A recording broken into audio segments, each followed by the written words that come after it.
শরীর শিউরে ওঠার মতো একটি ঘটনা। গভীর রাতে মুয়াজ্জিন মাইকে ঘোষণা দিচ্ছে, প্রিয় এলাকাবাসী ঘুম থেকে উঠুন, সেহরি খান। পাশ ফিরে উঠতে যাব, তখন খেলাম বড় ধরনের একটা ধাক্কা। ঝাপসা আলোতে দেখলাম আমার মতো দেখতে পাশে একজন শুয়ে আছে। এইটা আবার কি? ভয়ে ভয়ে তাকে নাড়া দিলাম, দেখলাম অচেতন, কোনো কথা বলছে না। শরীরটা খুব ঠান্ডা। কিছুক্ষণ পরে মনে হলো ভদ্রলোক মারা গেছে। চিন্তা করলাম এই লাশটা এখানে এলো কিভাবে। আবার দেখতে পুরোপুরি আমার মতো। আমি অনেকক্ষণ চিৎকার করে সবাইকে ডাকার চেষ্টা করলাম, কিন্তু একই কেউ তো আসছে না। একটু পর দেখলাম বোন রুমের লাইটটা জ্বালালো এবং ওই লাশটার কাছে এসে বলল, ভাইয়া সেহেরি খাবি না? ফজর আজান তো দিয়ে দিবে। আমি তো পুরাই অবাক, এসব হচ্ছেটা কি। বোনের কাছে গিয়ে বললাম, ওই তোর কি মাথা খারাপ হয়ে গেছে?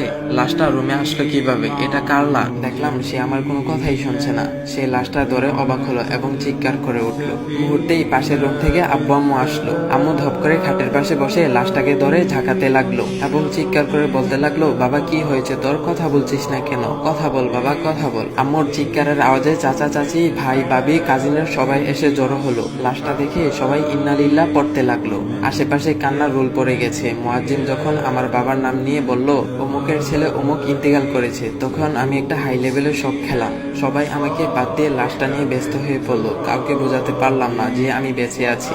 মনে হলো সবাই পাগল হয়ে গেছে। এক কাজিনকে খেপে গিয়ে একটা ধাক্কাও মেরেছি, কিন্তু দেখলাম সে বিন্দু পরিমাণ প্রতিবাদ করলো না। ফজরের পর লাশটা গোসল দেওয়ার ব্যবস্থা করা হলো। মুয়াজ্জিন সাহেব আরেকজনকে নিয়ে আসলেন গোসল দিতে। দুজন বলাবলি করতে লাগলো, আরে মৃত্যু কার কখন আসে বলা যায় না। এরকম তাগড়া মানুষ মারা যাবে কি ভেবেছিল? কাল বিকেলেই তো আমাদের সাথে হাসি মুখে কথা বললো। আমি লাশের পাশে দাঁড়িয়ে ওদের কথা শুনছিলাম। গোসল দেওয়ার পর কাফনের কাপড় পরিয়ে খাটের উপরে লাশটা রাখা হয়েছে। লাশটা ডাকবার জন্য মসজিদ থেকে কালো রঙের কাপড়টা আনা হলো। সবাই শেষবারের মতো লাশটাকে দেখার সুযোগ করে দেওয়া হলো। এখনো আমার কাছে সবকিছু পরিষ্কার না, কিছুই বুঝতে পারছি না আমি। বাসার আশেপাশে প্রচুর মানুষের ভিড়, আত্মীয় স্বজন, বন্ধু বান্ধব সবাই এসেছে লাশটাকে দেখতে। কত পরিচিত মানুষ কান্নাকাটি করছে, কিন্তু কাউকে বুঝাতে পারলাম না আমি মারা যাইনি, আমি বেঁচে আছি। এটা অন্য কারো লাশ, কেউ আমার কথা শুনতে পাচ্ছে না।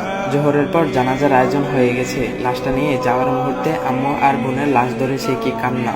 অবাক ব্যাপার, একদিন আগেও ঠান্ডা সর্দি লেগেছিল, হালকা জ্বরও ছিল। 2 দিন যাবত ঠিক মতো নামাজ আদায় করতে পারছিলাম না, কিন্তু আজ কিছুই মনে হচ্ছে না। আমি পুরোপুরি সুস্থ আর শরীরটাও তোলার মতো হালকা মনে হচ্ছে। যাই হোক, লাশটা চৌরাস্তার ঈদগাহ মাঠে জানাজার জন্য নিয়ে যাওয়া হলো। ঈদগাহ মাঠে একটুও জায়গা ছিল না। বাবা হালকা একটু কথা বললো, পরে ইমাম সাহেব একটু বয়ান করে জানাজা পড়লেন। জানাজা শেষে লাশটা কবরস্থানে নিয়ে যাওয়া হলো। সেখানে গিয়ে দেখলাম দাদুর কবরের পাশে একটা কবর খনন করা হয়েছে। ঠিকঠাক ভাবে লাশটা দাফন করে সবাই আত্মার মাগফিরাতের জন্য দোয়া পড়তে লাগলো। মোনাজাত শেষে সবাই যার যার মতো চলে গেল, কিন্তু বাবা মা বসে থাকলেন। তাদেরকেও জোর করে নিয়ে যাওয়া হলো। অবশেষে আমার কাছে সবকিছু পরিষ্কার হতে লাগলো যে আমি আর এই জগতে নেই।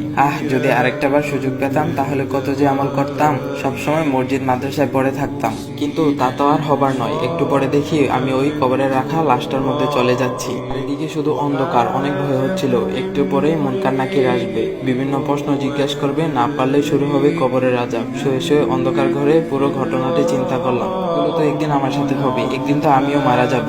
হঠাৎ শোয়া থেকে উঠে বসলাম। শরীরের প্রতিটা লোম দাঁড়িয়ে গেছে। প্রতিটা মানুষেরই এভাবে প্রতিদিন মৃত্যুকে স্মরণ করা উচিত। তাহলে আশা করা যায় গুনাহ থেকে মনকে বিরত রাখা যাবে এবং কবরের প্রস্তুতি নেওয়া যাবে। তো গাইস, আজকের কথাগুলো কেমন লেগেছে অবশ্যই কমেন্ট করে জানাবেন। আর এমন ইসলামিক ভিডিও পাওয়ার জন্য ভাইয়ের আইডিটা একটা ফলো দেওয়া যাবেন। তো গাইস, নতুন কোনো ইসলামিক ভিডিও আসা পর্যন্ত সবাই ভালো থাকবেন। আল্লাহ হাফেজ গাইস।